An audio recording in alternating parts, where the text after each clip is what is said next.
चलेंगे। बिस्मिल्लाहिर्रहमानिर्रहीम। Student second year mathematics में एक्सरसाइज 2.4 पे बात हो रही थी और आज एक्सरसाइज 2.4 का लास्ट लेक्चर है। ठीक है, मैक्सिमम क्वेश्चन स्टूडेंट्स मैं इसके करवा चुका हूं और आज हम सबसे पहले स्टूडेंट्स आज क्वेश्चन नंबर 20 करेंगे। क्वेश्चन नंबर 20 में स्टूडेंट्स आपके पास लिखा हुआ है prove that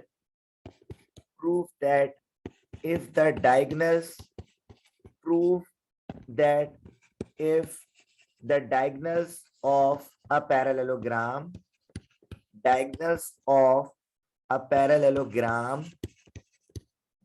are perpendicular the figure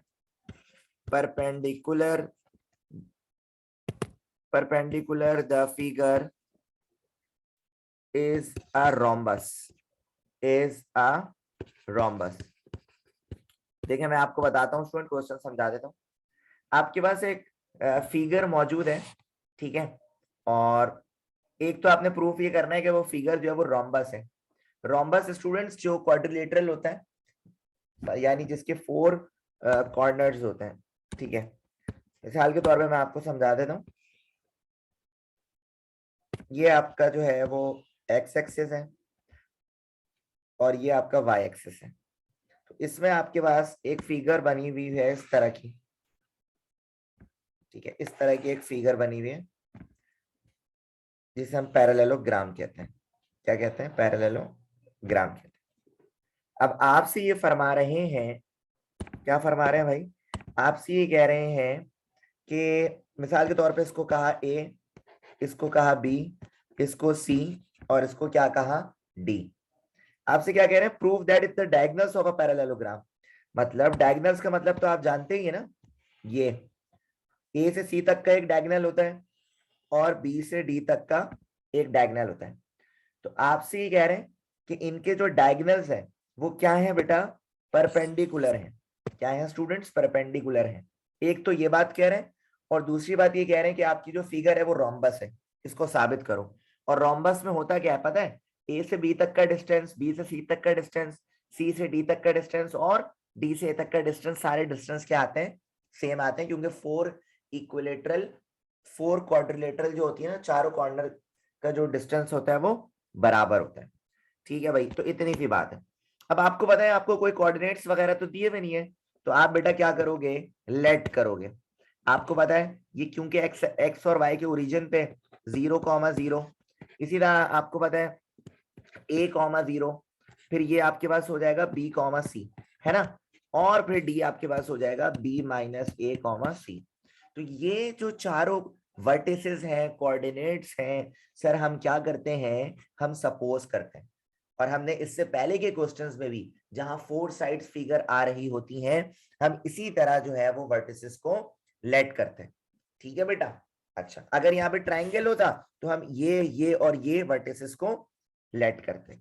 तो अब सॉल्यूशन की तरफ बढ़ते हैं स्टूडेंट्स, और सॉल्यूशन आपके पास है लेट ए 0,0, बी a,0, इसी तरह सी b,c and d b-a,c be the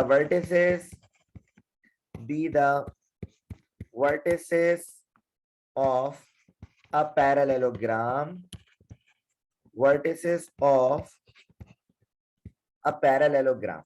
सही है। पैरेललोग्राम के क्या है स्टूडेंट्स?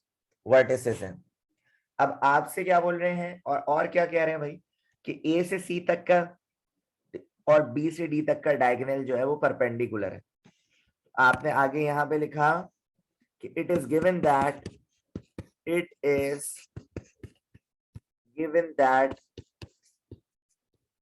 AC is perpendicular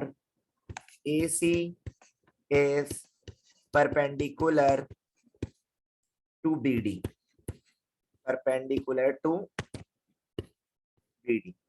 ठीक है। इसका मतलब समझ रहे हैं आप? इसका मतलब ये है कि ए से सी तक का स्लोप निकालो और बी से डी तक का स्लोप निकालो। और तुम्हें पता है कि जब परपेंडिकुलर होता है स्लोप तो वो इक्वल होता है किसके, -1 के। ये बात मैं आपको शुरू में ही बता चुका था। चलें अब देखें जरा, आपने यहाँ पे लिखा let the slope of AC जो कि m1 है आपका, फॉर्मूला लगाया y2 - y1 upon x2 - x1। अब A से C तक में ये x1 y1 और ये x2 y2, जब इसको यूज करोगे बेटा ये हो जाएगा आपका, अल्लाह भला करे, C - 0 डिवाइडेड बाय B - 0, तो m1 आपके पास आ जाएगा C अपॉन B। क्या आ जाएगा बच्चों, C अपॉन B। इसी तरह आप आगे काम करेंगे, आप लिखेंगे and the slope of BD, slope of BD जिसे आप बोलोगे m2, फॉर्मूला वही है y2 - y1 divided by x2 - x1, और फिर यहाँ पे वैल्यूज को पुट करोगे। तो जब वैल्यूज पुट करोगे तो ये हो जाएगा C - 0 divided by B - A यानी C divided by B - 2A। और अब कंडीशन आपको ये पता है कौन सी कंडीशन, जो मैं आपको बता रहा हूं, सिंस AC परपेंडिकुलर BD, तो बेटा जी जब दो स्लोप्स परपेंडिकुलर होते हैं तो इक्वेशन होती है m1 multiply by m2 equal to -1। सही है।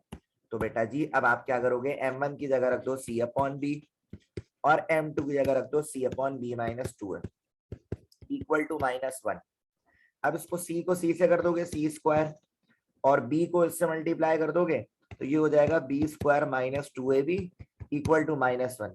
ये यहाँ डिवाइड हो रहा है बेटा, यहाँ जाके मल्टीप्लाई, तो C square equal to -B square plus 2AB, -B square को उधर भेज दो तो C square plus B square equal to 2AB।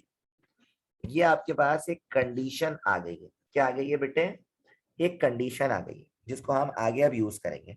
तो एक तो ये काम हो गया भाई कि आपके जो पैरेललोग्राम के डायगोनल्स हैं उनके स्लोप जो है परपेंडिकुलर कर दिया। अब आपसे कह रहे हैं जो फिगर है ये रोम्बस है, और रोम्बस में मैं आपको बता चुका हूं कि चारों साइड्स का डिस्टेंस आपके पास इक्वल आना चाहिए। तो बेटा जी आपने यहां पे लिखा now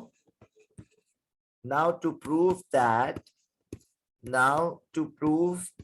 ABCD is a rhombus, we must show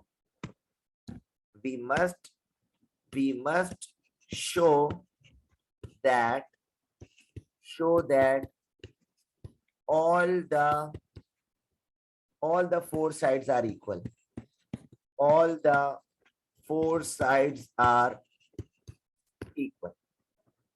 तो आपने यहाँ पे क्या करा, A से B तक का डिस्टेंस निकाला जिसका फॉर्मूला आपको पता है x2 - x1 का whole square plus y2 - y1 का होल स्क्वायर। क्योंकि A से B तक का डिस्टेंस है तो ये x1 y1 ये x2 y2, तो आपने इस वैल्यू को यहाँ पे पुट करा, ये हो गया A - 0 whole square plus 0 - 0 whole square. तो आंसर आएगा आपके पास √A स्क्वायर जो कि इक्वल होगा, स्टूडेंट्स रूट हटा दोगे A के, ये आपने लिखा A यूनिट्स। ठीक है जी। इसी तरह अब B से C तक का डिस्टेंस निकालेंगे आप, और यहाँ पे दोबारा अगेन फॉर्मूला लगाओगे x2 - x1 का whole square plus y2 - y1 का होल स्क्वायर। ठीक है जी। अच्छा अब यहाँ पे भी आपने वैल्यूज पुट करी, B से C तक का डिस्टेंस है तो ये x1 y1 ये x2 y2, तो बेटा ये आपके पास हो जाएगा B - A का होल स्क्वायर प्लस C - 0 का होल स्क्वायर। जब इसको मजीद सॉल्व करोगे ये तो A - B के होल स्क्वायर का फॉर्मूला होगा, B square - 2AB plus B square plus C - 0 का C स्क्वायर। ठीक है। अब देखें सिलसिला क्या हो रहा है आपके पास कि B square - 2AB, B square - 2AB किसके इक्वल है, आपने अभी कंडीशन बनाई थी ना यहाँ पे, हाँ 2ab की वैल्यू कितनी आ रही है, सी स्क्वायर प्लस बी स्क्वायर। तो यहाँ पे आप 2ab की जगह यहाँ लिखेंगे बी स्क्वायर माइनस, और यहाँ पे लिखेंगे B square plus C square plus A square plus C square. तो उसको थोड़ा मजीद सिंप्लीफाई कर लो, ये होगा B square minus C square plus A square plus C square. अब प्लस का बी स्क्वायर माइनस का बी स्क्वायर कैंसिल, माइनस का सी स्क्वायर प्लस का सी स्क्वायर कैंसिल, तुम्हारे पास बच रहा है ए स्क्वायर जो कि इक्वल आ जाएगा ए यूनिट्स के। ठीक है भाई, तो बी से सी तक का डिस्टेंस भी क्या आ रहा है सर, ए यूनिट ही आ रहा है। अब आप क्या करेंगे, सी से ए तक का डिस्टेंस निकालोगे फॉर्मूला लगा के, x2 माइनस x1 का whole square plus y2 minus y1 का होल स्क्वायर। तो बेटा ये हो जाएगा आपके पास, अच्छा सी से ए तक का नहीं, सॉरी सी से डी तक का निकालोगे ना, सी से डी तक का निकालो। तो इसमें वैल्यूज जब रखोगे हो जाएगा b minus A minus B का होल स्क्वायर और प्लस c माइनस सी का होल स्क्वायर। तो बेटा यहाँ पे plus B minus B cancel, minus A का होल स्क्वायर, यहाँ पे plus C minus C cancel, 0। तो बेटा ए का स्क्वायर आ रहा है, तो अगेन सी से डी तक का डिस्टेंस भी आपके पास कितना आ रहा है स्टूडेंट्स, ए यूनिट्स आ रहा है। ठीक है, इसी तरह अब बात करेंगे, एक मिनट रुक जाओ, क्या था फिगर कहाँ है भाई, ये भी सी से डी तक। अब डी से ए तक की बारी है, किसकी बारी है, डी से ए तक की बारी है। तो बेटा डी से ए तक के डिस्टेंस में अगेन आपने फॉर्मूला लगाया x2 माइनस x1 का whole square plus y2 minus y1 का होल स्क्वायर। ठीक है, और फिर आपके पास सिलसिला कुछ इस तरह होगा, वैल्यूज पुट करेंगे आप, ये हो जाएगा b माइनस ए माइनस 0 का whole square plus c minus 0 का होल स्क्वायर। तो बेटा b माइनस ए का होल स्क्वायर का तो फॉर्मूला खोल दोगे और ये रहा सी स्क्वायर, तो ये हो जाएगा B square minus 2ab plus A square plus C square. अब यहाँ पे भी बेटा आप 2ab की वैल्यू पुट करोगे, तो बी स्क्वायर माइनस 2 और ए बी की जगह रख दोगे, अच्छा 2ab है ना, तो 2 तो हटाओ, तो B square plus C square, ये रहा आपके पास प्लस का सी स्क्वायर, पहले ए स्क्वायर और फिर सी स्क्वायर। ठीक है, तो अब हम इसको जरा नेक्स्ट पेज पे जब करते हैं तो ये आपके पास हो रहा है B square minus C square plus A square plus C square, यानी plus B square minus B square plus C square minus C square. तो आपके पास डी से ए तक का जो डिस्टेंस आ रहा है रूट के अंदर ए स्क्वायर आ रहा है, तो बेटा आपने इसको यहाँ पे ए यूनिट्स करके छोड़ दिया, और आप देख सकते हैं स्टूडेंट्स रिजल्ट जो आपके पास आ रहा है कि क्या भाई आ रहा है भाई, सिंस ए बी इक्वल है बी सी इक्वल है सी डी इक्वल है ए डी, किसके आ रहा है स्टूडेंट्स, ए यूनिट्स के आ रहा है। तो ये बात साबित हो गई कि आपके पास hence A B C D is a rhombus। ये आपके पास है स्टूडेंट्स क्वेश्चन नंबर 20। ठीक है, और अब मैं लास्ट क्वेश्चन करा रहा हूँ 2.4 का, जो मुझे कराना है वो है क्वेश्चन नंबर 19। और ये बेसिकली क्वेश्चन नंबर 19 बेटा आप खुद सॉल्व करोगे, मैं आपको जस्ट हिंट दे रहा हूं कि कैसे सॉल्व होगा। तो क्वेश्चन नंबर 19 में बेटा आपके पास लिखा हुआ है शो दैट द इक्विलेटरल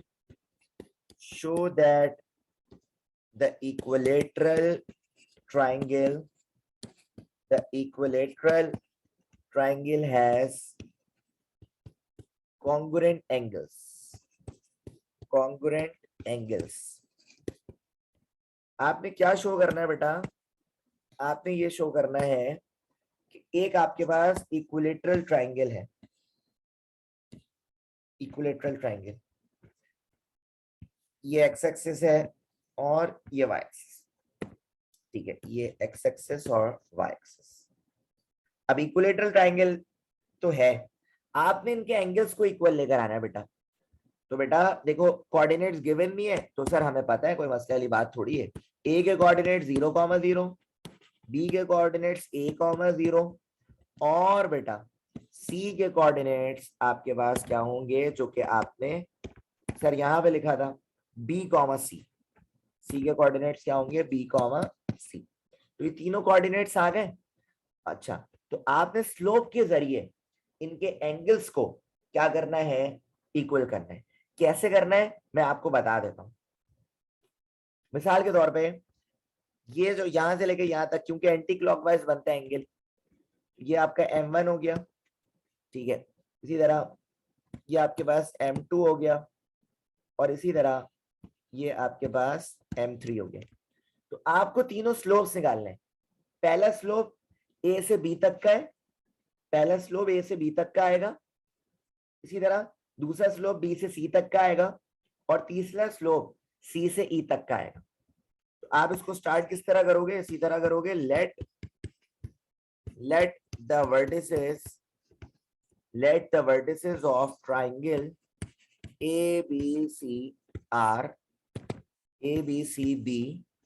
ए का आपने लिख दिया 0,0, बी का आपने लिखा a,0 और सी का आपने लिखा b,c। ठीक है, अब स्लोप ऑफ ए बी निकालना मैं आपको बता देता हूं, करिएगा आप खुद।